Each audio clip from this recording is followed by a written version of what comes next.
Dzień dobry Państwu. Przyjrzyjmy się temu na kanale Siedlisko Myśli.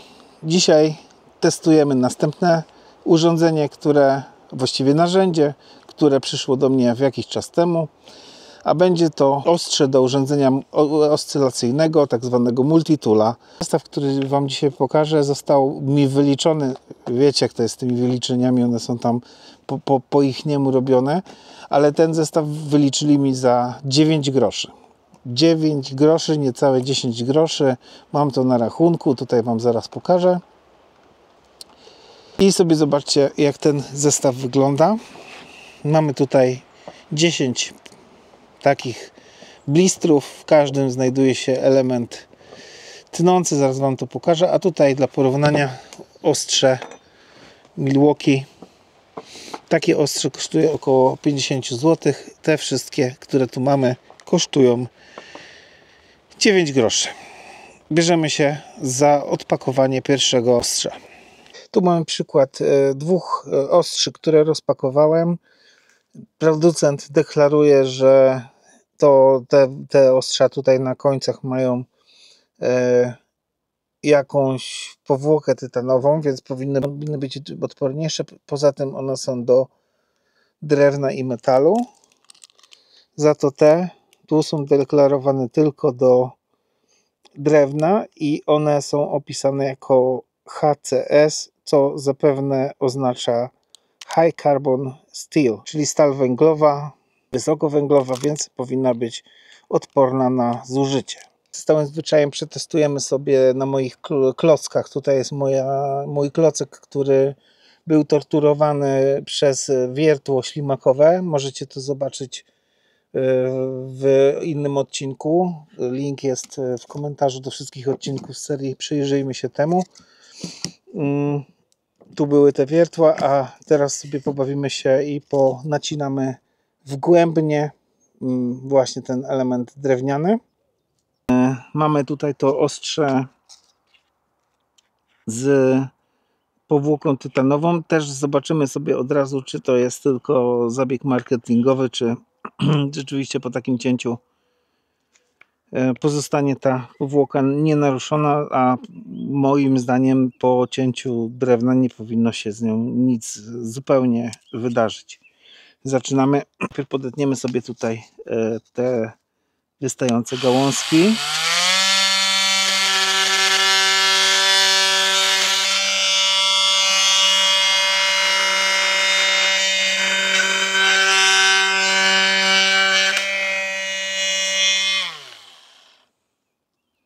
Jak na razie do przodu. No dobra, ale to nie do tego ma służyć. I próbujemy się przeciąć przez brzeg.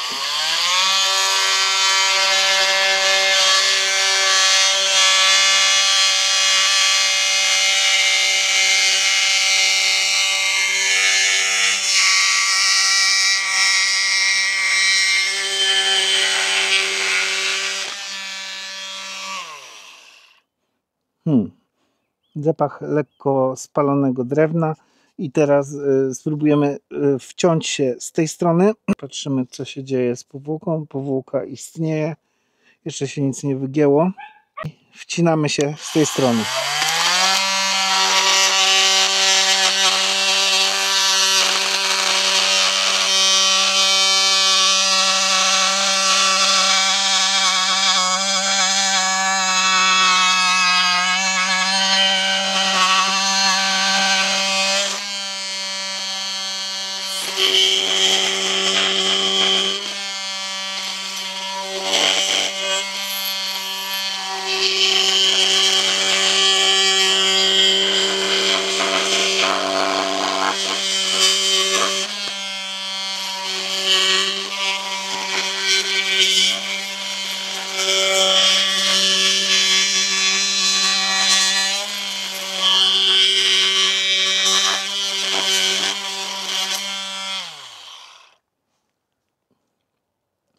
Pamiętajcie, nie powtarzajcie tego w domu. Trzeba wszystko, takie rzeczy trzeba usztywnić, zabezpieczyć.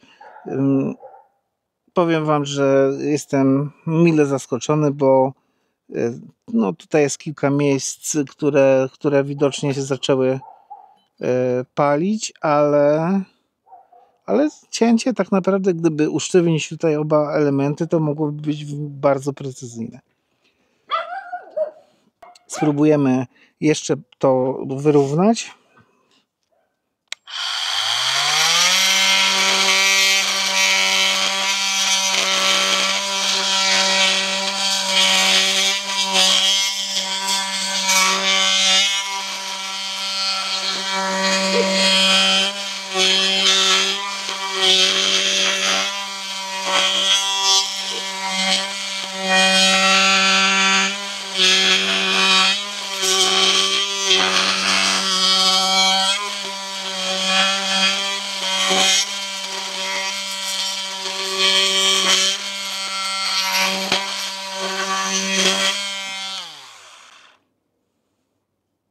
Widzicie, wychodzi to całkiem dobrze. Teraz weźmiemy drugi typ, czyli spróbujemy się wciąć w płytę taką laminowaną i zrobimy to od tej strony.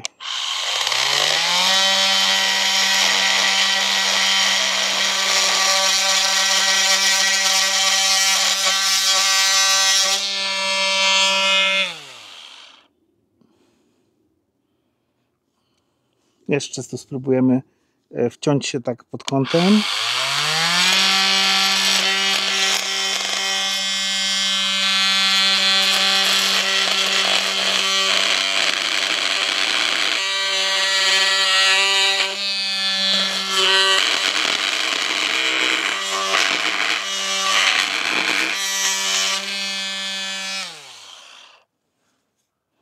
Powiem wam, że oczywiście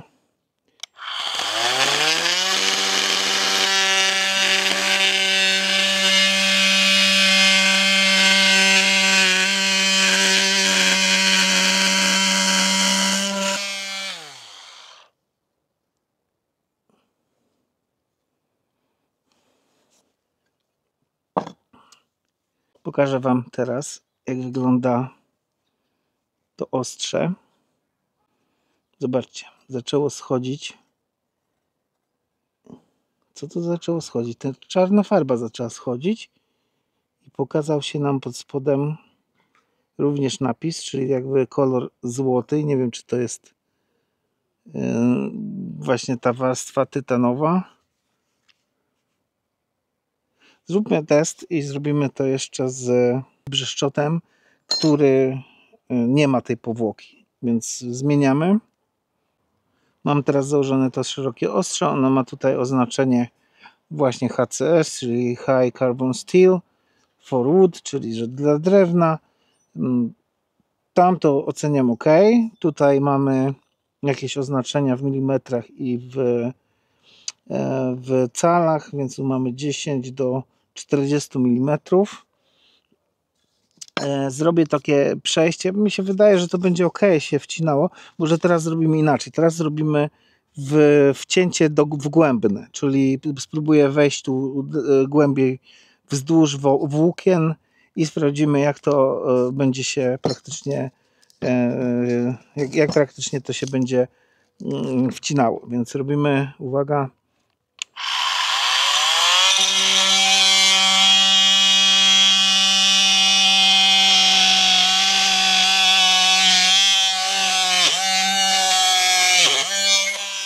Idzie jak burza. O, patrzcie, farba schodzi i pod spodem już widzę, że jest jakaś blacha. Czy ona jest wysokowęglowa, nie wiemy, ale spróbujemy jeszcze trochę dalej się wgłębić w to drewno. Jeszcze raz powtarzam, nie róbcie tego w ten sposób. Ja akurat mam silne ręce, to sobie to utrzymam.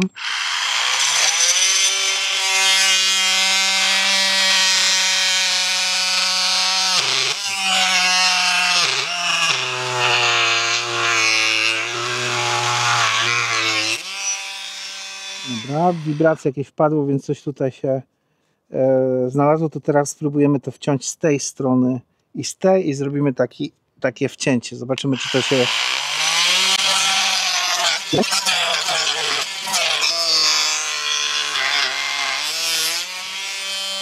I wytniemy to.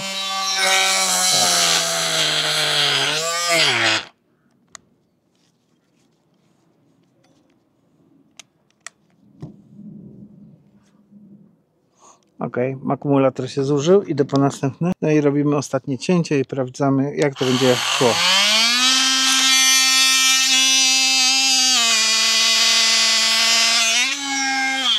Moi drodzy,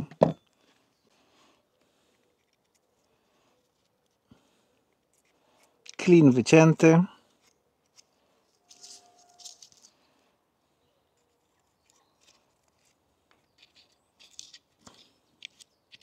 Wiadomo, wzdłużnie drewno będzie dobrze się cięło, ale w poprzek cięcie jest praktycznie równe, gładkie, no w jakichś miejscach przypalane.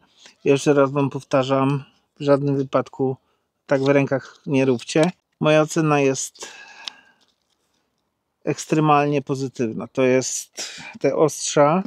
Pokażę wam, jak wygląda po takim cięciu to ostrze, więc zeszła z niego taka farba ochronna, ta czarna, tak samo jak w tym przypadku tego drugiego ostrza, proszę. Ale napisy są jakby wytrawiane i wszystko tutaj wygląda, że jest ok. Nawet te ostrza są takie dosyć równe, nie powykrzywiane. Powiem tak, no 9 groszy dobrze wydane. No 9 groszy wykorzystałem w sposób 100%. To kosztuje 40 chyba 9 albo 50 zł za to dałem. Na pewno więcej niż 45, bo jak coś kupuję, to żeby była przesyłka, prawda, z tego, ze Smarta na Allegro. Czy to jest lepsze, czy to? Powiem wam tak, że jestem bardzo pozytywnie zaskoczony jakością tych ostrzy. Jest to naprawdę przyzwoite. Tak naprawdę nawet jakby po paru cięciach to ostrze było do wyrzucenia, no to wiadomo, że to jest 9 groszy, no to wiech o to mnie chodzi, ale nie szkoda. Oczywiście żartuję. I w przypadku, gdy nie macie tej promocji, to te ostrza kosztują w okolicach tam pewnie 25-30 zł. Tak jak mówię, już za każdym razem polityka cenowa jest zagadką marketingowca, który tam siedzi właśnie w temu i to ustala. Te algorytmy, które ustawiają właśnie procesy sprzedażowe. Ale no, to dla mnie jest bardzo potrzebne, bardzo było mi niezbędne i tak naprawdę jak zobaczyłem, że coś takiego tam jest, no to od razu okejka, od razu wrzuciłem do koszyka. Słuchajcie, będę wracał w ogóle nie tylko do tego, ale do każdego produktu, który wam opisuję. Czy to będzie Violent Fun, czy to będą buty do chodzenia, te, które tam są w odcinku poprzednim, czy to będzie rozrusznik, ponieważ wszystkie testy, no, tak naprawdę, żeby zrobić film taki całościowy z testu, no to byśmy musieli na to poświęcić kilka miesięcy i musiałaby być taka rzecz używana w ciągu, a ja dopiero od czerwca będę robił remonty, będę używał w pełni tych narzędzi, więc będę mógł do was z tym wrócić, więc tak naprawdę ta pierwsza część to jest taka poglądowa, robimy jakieś takie głupoty, na przykład właśnie jak testy na takim suchym drewnie, czy na wcięciu się w płytę laminowaną, taką piórową. Ale prawdziwy test, no to wiadomo, że to jest czas i pamiętajcie, przyjrzyjmy się temu, będzie nad tym czuwało i będę wam te wszystkie wnioski na bieżąco przedstawiał. W następnym odcinku będzie prezentacja wierteł do fazowania elementów metalowych i to zapraszam już niebawem. Też mi niezbędne, ponieważ pewna część obróbki metalowej będzie mi towarzyszyła. Na pewno będę w domu wymieniał dach, będę wymieniał różne elementy blachy, będę spawał i tak dalej, więc to wszystko takie wiertła fazujące są absolutnie niezbędne. Jeszcze dodam na koniec, że pomimo tego, że gdzieś tam w poprzednim, albo jeszcze w poprzednim wpisie do filmu, do recenzji był umieszczony link afilacyjny do temu, to ja ogólnie nie korzystam tak do końca z afiliacji i ogólnie kupuję te rzeczy po prostu, bo one będą mi do tego remontu potrzebne. Co nie zmienia faktu, że korzystam też z porządnych narzędzi, no i staram się, żeby te narzędzia po prostu były na takim poziomie, a nie innym. Na dzisiaj to wszystko. Zapraszam Was serdecznie już niebawem na następne odcinki, na odcinki związane z remontem drewnianego domu. W tym roku będzie naprawdę tego bardzo dużo. Będziemy przenosić prąd z takiego pałąka na ścianie na słup oddzielny. Będziemy naprawiać ściany drewniane mikrowołątkowe. Będziemy robić podbicie fundamentu, wykopywać rogi, zalewać i tak dalej, więc tylko będzie cała masa, będziemy wymieniać poszycie dachowe. Zapraszam serdecznie. W ogóle chcę mieć na tym kanale do końca roku 10 000 subskrybentów, więc proszę Was, żebyście i polubili, i jeżeli nie lubicie, to możecie tak dać i napisać mi w komentarzu, co robię źle i co mógłbym zrobić lepiej. A na dzisiaj to wszystko. Jeszcze raz Wam przypominam, takich rzeczy jak dzisiaj nie róbcie samemu. Trzeba mieć do tego odpowiednie mocowanie. Mocowanie też będzie robione, więc śledźcie ten kanał. Dziękuję Wam za to, że dotrwaliście do tego miejsca i do następnego. Pa!